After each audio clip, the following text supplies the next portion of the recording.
Nós vamos fazer contato com o coordenador de projetos do site De Olho nos Ruralistas, Bruno Bassi. Bom dia, Bruno. Bom dia. Bruno, na semana passada, o site De Olho nos Ruralistas publicou uma matéria com base em uma pesquisa inédita, mostrando registros de propriedades sobrepostos em até 100% de territórios ancestrais, né? O cadastro ambiental rural autodeclarado acabou se tornando, na prática, um instrumento de grilagem. É isso mesmo, Bruno? Isso. Pois é, esse foi um trabalho que a gente tem realizado. Bom, primeiramente, gostaria de dar bom dia a todos os ouvintes. Desejar aí uma boa semana a todos, né? A gente tem uma semana com bastante coisa aí, eleições americanas, essa prévia aí para as eleições municipais no Brasil, que é algo que também pode entrar um pouco mais em detalhes aí para frente, que é algo que a gente está cobrindo agora no Observatório. Mas sim, especificamente sobre o CAR, isso é uma pesquisa que a gente tem realizado desde o começo do ano, o projeto mais ambicioso do Observatório até aqui.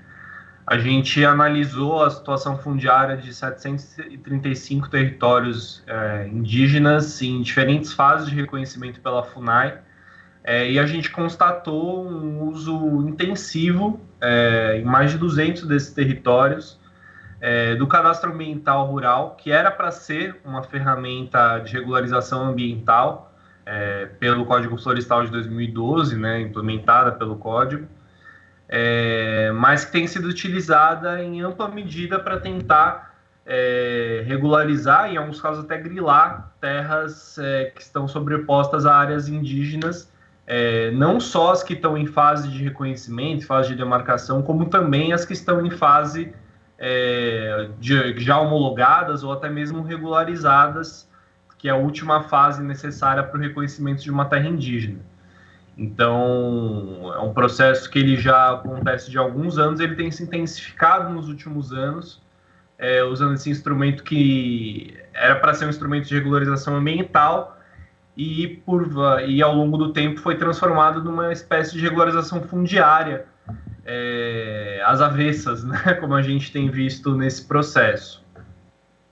E como é que você vê o posicionamento, a postura dos órgãos de fiscalização ambiental, alguns que demoram, inclusive, para fazer a análise do CAR, e também da justiça, que muitas vezes acaba validando algo que é totalmente ilegal de origem, Bruno? Sim, exatamente. Nesse ponto, é importante ressaltar que declarar um título de CAR, um título fundiário sobre uma área em processo de demarcação indígena é completamente ilegal. No entanto, a gente vê nos últimos anos que essa demora no processo, que ela se deve a vários fatores, né? Primeiro, uma falta de investimento nesse processo de regularização. A gente tem muito, e aí principalmente pelo Congresso Federal, né? Nos últimos anos a gente tem tido constantes processos de adiamento, né, da regularização fundiária no Brasil, sempre beneficiando os interesses de grandes grileiros, né? Então a gente teve aí em 2017 um processo similar, teve esse ano de novo o governo federal tenta passar, né, está em negociações para passar uma nova lei de regularização fundiária, que foi tentada como medida provisória e agora está sendo tentada como projeto de lei do governo, justamente para tentar jogar para frente sempre esse prazo para as regularizações. Nesse sentido, o CAR ele tem sido utilizado de uma forma como uma regularização prévia, ou seja, enquanto a própria área em que o latifundiário está presente não tem uma regularização, mas ele tem um título sob análise do CAR, ou em alguns casos até um título aprovado, que tem servido como uma espécie de ratificação para que ele possa negociar a soja ou o gado com abatedouros ou com silos locais. Então, esse tem sido um dos problemas que a gente tem observado, que é justamente esse uso indevido, né, de uma plataforma que ela não deveria ser uma plataforma de regularização fundiária, justamente para para utilizar, para de alguma forma regularizar áreas que estão ilegais, seja por desmatamento, seja por sobreposição à terra indígena, como é o caso que a gente observou, ou em unidades de conservação federais e estaduais, enfim. É um processo que ele vai muito mais além do que a gente pode constatar, e afeta o Brasil inteiro. Assim, é impressionante a gente observar áreas. Você imagina, né, no primeiro olhar, que seja algo mais concentrado na Amazônia Legal, mas a gente vê casos gritantes no Mato Grosso do Sul, com várias terras indígenas com altas taxas de sobreposição, algumas até 100% da área, sob pedido de registro de CAR. No Rio Grande do Sul, até Carreteiro, por exemplo, no Nordeste, em algumas terras indígenas. Então, você vê que é um processo que é muito mais amplo e muito mais disseminado num país do que você pode imaginar numa primeira análise. E essa regularização prévia, como você ressaltou, acaba às vezes inclusive facilitando o acesso, né, desses supostos proprietários que não são, na verdade, a recursos públicos para promover atividades econômicas que podem causar impactos ali sérios, tanto para as comunidades indígenas como para o próprio meio ambiente, né, como contaminação por agrotóxicos, também decorrentes aí da atividade de mineração, por exemplo. Então, isso é muita irresponsabilidade, né, Bruno, porque é algo que deveria ter muito mais atenção, justamente porque depois esses danos vão ser irreversíveis. Exatamente. Existe um processo que é muito variado, dependendo tanto da commodity que a gente está falando, né, quanto da área, né? Então, por exemplo, você tem na Amazônia um processo muito ligado em algumas regiões ao garimpo, né, que aí não passa tanto por esse processo de regularização fundiária, é uma indústria que ela vem ela tem uma base muito forte na ilegalidade, né, ou mesmo nos casos legais, tem uma proporção muito grande de um pequeno comércio, que lógico que a gente sabe que tem uma interligação muito grande com players maiores do mercado. Então, por exemplo, você teve operações recentes da Polícia Federal que ligaram os receptadores, né? E você vê grandes corretoras de câmbio e de metais que estão ligadas a esse processo, que fazem essa intermediação do ouro, da prata, dos diamantes extraídos dentro de reservas indígenas. Você tem, por outro lado, o processo ligado ao gado, que aí existe também um grande esforço, né? Então a gente vê constantemente o nosso próprio observatório e outros veículos parceiros como o Repórter Brasil, Agência Pública e outros veículos da mídia independente que têm denunciado constantemente essa grilagem essa lavagem de gado, né? Ou seja, de propriedades que estão ilegais ou que estão tentando legalizar suas áreas, seja por CAR, seja diretamente no INCRA, para outras propriedades que não têm um histórico de sobreposição em terras indígenas ou que não têm multas ambientais ou embargos. E você tem também um avanço bem expressivo da monocultura de soja, especialmente, de milho e outros grãos. E aí isso vai muito forte nos territórios do Mato Grosso do Sul, na região, na parte sul do Mato Grosso, em todo o sudeste também, onde entrou eucalipto, também que afeta diversas terras indígenas na região sudeste. Então esse cenário ele vai variando de acordo com a região e com o território, né? Esses efeitos são muito diversos, né? Então, no caso do garimpo, por exemplo, com as contaminações com mercúrio, no caso da monocultura, não só a degradação ambiental, que é um dos casos irreversível, né? Tanto na Amazônia quanto no Cerrado. É muito difícil restaurar uma área que tenha sido convertida para monocultura, mas também a contaminação de rios por agrotóxicos, como a gente vê em diversas terras indígenas na região. E no caso do gado, também a degradação ambiental massiva, né?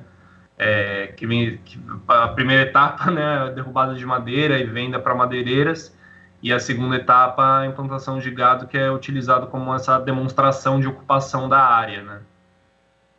Agora, Bruno, a gente sabe das relações, né, entre os interesses de atividades econômicas como agronegócio que acabam aí contribuindo para a devastação do meio ambiente e o poder político. E o site de Olho nos Ruralistas está fazendo agora a série O Voto que Devasta. Eu queria que você falasse um pouco também sobre o que as pessoas vão poder acompanhar nessa série. Sim, esse também é um projeto que a gente tem olhado com carinho aí nos últimos tempos. Eu volto um pouco na história do observatório, né? A gente tem uma pré-história de toda essa movimentação do Código Florestal em 2012, né? Da oposição do movimento ambientalista contra o que estava sendo colocado ali no Código, que é um projeto encabeçado pela bancada ruralista. E quando a gente é fundado oficialmente em 2016, justamente na cobertura das eleições municipais daquele ano, né? Que a gente constata essa presença massiva de pecuaristas, de madeireiros nessas eleições municipais. Esse ano, então, 4 anos depois, né?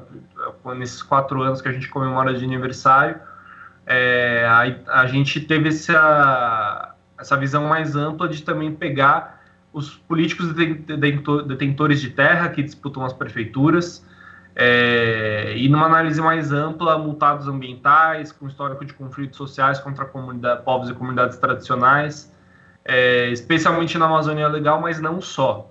Então a gente tem uma série aí de pelo menos 30 matérias ainda para ser soltas, justamente explorando esse panorama de como vai muito além do que a bancada ruralista faz ou planeja no âmbito federal, no Congresso Nacional. Essa ocupação do poder político, ela está embrenhada nos municípios de uma forma muito forte, e não apenas na Amazônia. Então, políticos que são donos de madeireiras, pecuaristas especialmente, né? A gente, na matéria do Abre da série, a gente constatou 1.000 políticos com mais de 300 mil cabeças de gado declaradas, né? A gente não pode ainda constatar o que eles não declararam à Justiça Eleitoral.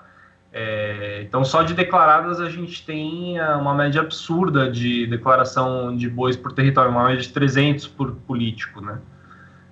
Então, a gente pretende fazer uma divulgação bem intensiva agora dos dados dessa série, que mostram para a gente, evidenciam esse lado oculto, né, que a gente tem na política brasileira, que é essa tentativa de tomada do poder direto pelas oligarquias rurais locais, né, que de alguma forma também são as mesmas oligarquias que passam a representar direta ou indiretamente, ser representadas no Congresso através da Frente Parlamentar da Agropecuária e de outras frentes que compõem a bancada ruralista de um modo mais âmbito, que a gente tem também as frentes setoriais, né? A frente da cana, frente do boi, frente da monocultura de eucalipto. Então, essa captura do poder local por essas oligarquias rurais é um fenômeno que há pouca atenção de forma geral na mídia brasileira, e aí eu falo tanto na mídia monopolista quanto na mídia independente. E a gente pretende, a partir dessa série, evidenciar mais como funciona esse aparelhamento e como essas elites rurais locais se articulam no nível regional e federal também para ocupar poder nessas regiões que são de interesse do agronegócio. E todo mundo vai poder acompanhar essa série e também outras matérias no site de Olho nos Ruralistas, deolhonosruralistas.com.br. Bruno, muito obrigado pela sua participação aqui no Jornal Brasil Atual e até a próxima. Muito obrigado, até a próxima. Conversamos aqui com o coordenador de projetos do site De Olho nos Ruralistas, Bruno Bassi. Você está ouvindo Jornal Brasil Atual. As notícias que os outros não dão.